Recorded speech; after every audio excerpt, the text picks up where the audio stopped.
Hello friends, welcome to Sujata's balcony garden. ನಾನಿವತ್ತು ನಿಮಗೆ ಕರಿಬೇವಿನ ಗಿಡನ ಹೇಗೆ ಹೆಲ್ದಿಯಾಗಿ ಬೆಳಿಬೇಕು ಅನ್ನೋದನ್ನು ತೋರಿಸ್ಕೊಡೋದಕ್ಕೆ ಈ ವಿಡಿಯೋನ ಮಾಡ್ತಾಯಿದ್ದೀನಿ. ಈ ಕರಿಬೇವಿನ ಗಿಡ ಒಂದು ತಿಂಗಳ ಹಿಂದೆ ನೀವು ನನ್ನ ವೀಡಿಯೋಸಲ್ಲಿ ನೋಡಿದ್ರೆ ಕೇವಲ ಒಂದೇ ಒಂದು ಅಡಿ ಇತ್ತು. ನಾನು ಏನೇ ಪ್ರಯತ್ನ ಮಾಡಿದ್ರೂ ಇದನ್ನು ಹೆಲ್ದಿಯಾಗಿ ಮಾಡೋಕ್ಕಾಗಿರಲಿಲ್ಲ. ಆ ನಂತರ ನನಗೆ ಬೇರೆ ಯಾವುದೋ ವೀಡಿಯೋನಲ್ಲಿ ನೋಡಿಬಿಟ್ಟು ಮಸ್ಟರ್ಡ್ ಕೇಕ್ ಪೌಡ್ರನ್ನ ಯೂಸ್ ಮಾಡಿದ್ರೆ ಹೆಲ್ದಿಯಾಗಿ ಆಗುತ್ತೆ ಅಂತ ಅಂದ್ಕೊಂಡು ಮಸ್ಟರ್ಡ್ ಕೇಕ್ನ ಈ ಗಿಡದ ಮೇಲೆ ಯೂಸ್ ಮಾಡಿದ್ಮೇಲೆ ನೋಡಿ, ಇದು ಇಷ್ಟು ಎತ್ತರವಾಗಿ ಇಷ್ಟು ಸ್ಪ್ಲಿಟ್ಟಾಗಿ ಈ ಥರ ಸುಮಾರು 5ರಿಂದ 6 ಅಡಿ ತನಕ ಬೆಳೆದಿದೆ. ಆ ಮಸ್ಟರ್ಡ್ ಕೇಕ್ ಪೌಡರ್ ಯೂಸ್ ಮಾಡಿದ್ಮೇಲೆ ಇಷ್ಟು ಹೆಲ್ದಿಯಾಗಿ ಇದ್ರ ಗ್ರೋತ್ ಆಗಿದ್ದು ನೀವು ನೋಡ್ಬೋದು. ಒಂದು ಬ್ರಿಂಜಾಲ್ ಪ್ಲ್ಯಾಂಟ್ದು ಒಂದು ವಿಡಿಯೋ ಮಾಡಿದ್ದೆ, ಅದರಲ್ಲಿ ನಾನು ಮಸ್ಟರ್ಡ್ ಕೇಕ್ ಪೌಡರ್ನ ಇದಕ್ಕೆ ಹಾಕಿದ್ದೆ. ಅದನ್ನು ಹಾಕಾದ್ಮೇಲೆ ಇಷ್ಟು ಹ್ಯೂಜ್ ಗ್ರೋತ್ ಆಗಿದ್ದು ಈ ಪ್ಲ್ಯಾಂಟ್ದು. ಆ್ಯಕ್ಚುಲಿ ನಂತರ ನಾನು ಸ್ವಲ್ಪ ಪ್ರೋನ್ ಮಾಡಿದ್ಮೇಲೆ ಇದು ಇನ್ನೂ ಸ್ಪ್ಲಿಟ್ಸ್ ಆಗಿ ಇಷ್ಟು ಹೆಲ್ದಿಯಾಗಿ ಆಗಿದೆ ಗಿಡ. ನೋಡಿ, ಇವತ್ತು ಲೈಟಾಗಿ ಪ್ರೋನ್ ಮಾಡಿದ್ದೀನಿ. ಆ್ಯಕ್ಚುಲಿ ಪ್ರೋನಿಂಗ್ ಮಾಡಿದ್ದೀನಿ ಇದನ್ನು.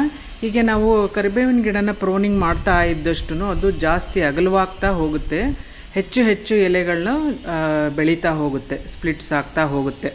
ಕರಿಬೇವಿನ ಗಿಡ ಅಷ್ಟೇ, ಪ್ರತಿಯೊಬ್ಬರು ಅವರ ಮನೆಯಲ್ಲಿ ಈ ಗಿಡನ ಬೆಳೆಸಬೇಕು ಅಂತ ತುಂಬ ಇಷ್ಟಪಡ್ತಾರೆ.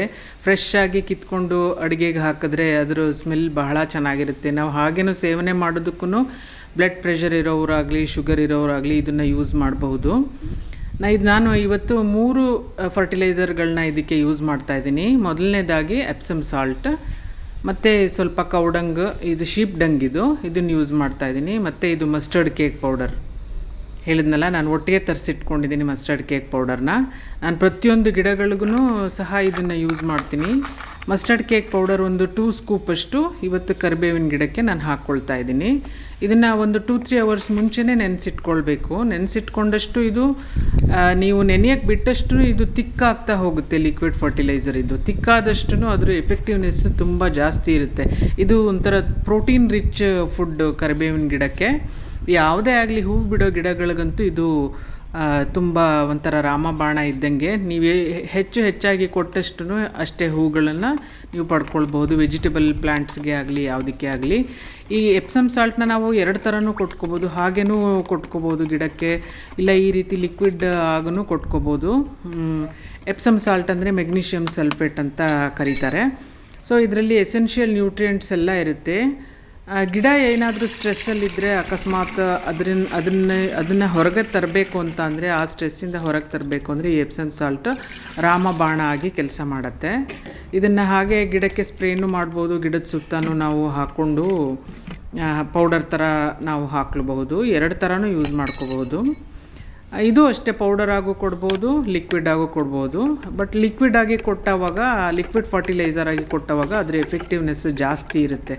ಇದು ಹೆವಿ ಬ್ಲೂಮಿಂಗಿಗೆ ಹೆಲ್ಪ್ ಮಾಡುವಂತಹ ಒಂದು ಗಿಡ, ಒಂದು ಫರ್ಟಿಲೈಸರ್. ನಾನು ಯಾವಾಗಲೂ ಹೈಬಿಸ್ಕಸ್ಗಳಿಗೆ ಇದನ್ನು 20 days ಒನ್ಸ್ ಯೂಸ್ ಮಾಡ್ತಾನೆ ಇರ್ತೀನಿ. ಸೊ ಅದಕ್ಕೆ ನನ್ನ ಗಿಡಗಳು ಅಷ್ಟೊಂದು ಹೆವಿ ಬ್ಲೂಮಿಂಗ್ ಆಗೋದು. ಹೈಬಿಸ್ಕಸ್ ಅಲ್ಲ, ಪ್ರತಿಯೊಂದು ಹೂ ಬಿಡೋ ಯಾವುದೇ ಗಿಡಗಳಾಗಲಿ ಈ ಮಸ್ಟರ್ಡ್ ಕೇಕ್ ಪೌಡರು ತುಂಬ ಒಳ್ಳೆಯದು.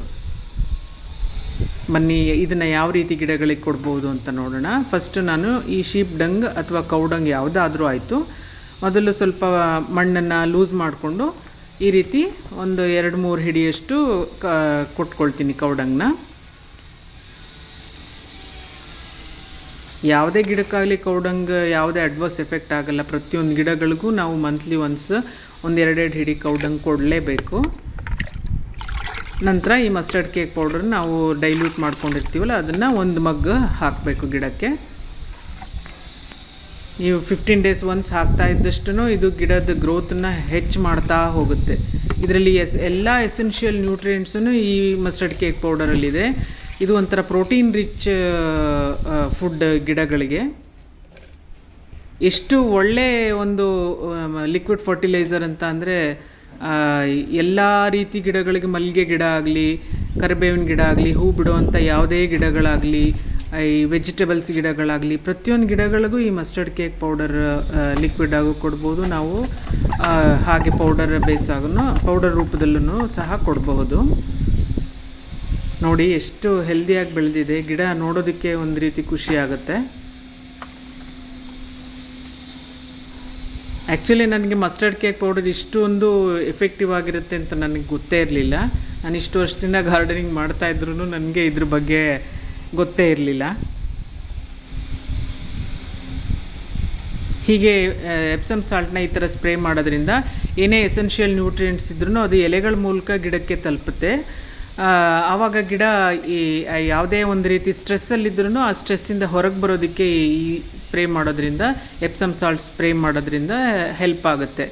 ಈ ಮಲ್ಲಿಗೆ ಗಿಡಗಳಿಗೂ ಅಷ್ಟೇ, ಜಾಸ್ತಿ ಹೂಗಳು ಬರಬೇಕು ಅಂತ ಅಂದರೆ ಮಂತ್ಲಿ ಒನ್ಸ್ ಈ ಥರ ಎಪ್ಸಮ್ ಸಾಲ್ಟ್ನ ಸ್ಪ್ರೇ ಮಾಡ್ಕೊಳ್ಳೋದು ತುಂಬ ಒಳ್ಳೆಯದು. ವೆಜಿಟಬಲ್ಸ್ ಪ್ಲ್ಯಾಂಟ್ಸ್ಗೂ ಅಷ್ಟೇ, ಟೊಮ್ಯಾಟೊ ಪ್ಲ್ಯಾಂಟ್, ಬ್ರಿಂಜಾಲ್ ಪ್ಲ್ಯಾಂಟ್ ಎಲ್ಲದಕ್ಕೂ ಸಹ ಸ್ಪ್ರೇ ಮಾಡ್ಕೊಳ್ಬೋದು. ಇದರಿಂದ ಏನೂ ಅಡ್ವರ್ಸ್ ಎಫೆಕ್ಟ್ ಇಲ್ಲ. ಬಟ್ ತುಂಬ ಜಾಸ್ತಿನೂ ಯೂಸ್ ಮಾಡಬಾರ್ದು. ಇದನ್ನು ಎಷ್ಟು ಬೇಕೋ ಅಷ್ಟು ಮಾತ್ರ, ಅವಶ್ಯಕತೆ ಇದ್ದರೆ ಮಾತ್ರ ಯೂಸ್ ಮಾಡ್ಕೊಳ್ಬೇಕು. ಸುಮ್ಮನೆ ಸ್ಪ್ರೇ ಮಾಡೋದಕ್ಕೆ ಹೋಗಬಾರ್ದು. ಹೀಗೆ ಸ್ಪ್ರೇ ಮಾಡಿಕೊಂಡ್ರೆ ಗಿಡ ಯಾವುದೇ ರೀತಿ ಸ್ಟ್ರೆಸ್ಸಲ್ಲಿದ್ರೂ ಅದರಿಂದ ಆಚೆ ಬಂದು ಹೆಲ್ದಿಯಾಗುತ್ತೆ ಗಿಡ. ನೋಡಿದ್ರಲ್ಲ ಫ್ರೆಂಡ್ಸ್, ನಿಮ್ಮ ಮನೆಯಲ್ಲೂ ಕರಿಬೇವಿನ ಗಿಡ ಇದ್ದರೆ ಅಕಸ್ಮಾತ್ ಈ ಒಂದು ರೆಮಿಡಿನ ಟ್ರೈ ಮಾಡಿ. ನಿಮಗೂ ಇಷ್ಟ ಆಗುತ್ತೆ ಈ ರೆಮಿಡಿ ಅಂತ ಅಂದ್ಕೊಂಡಿದ್ದೀನಿ. Thanks for watching my videos.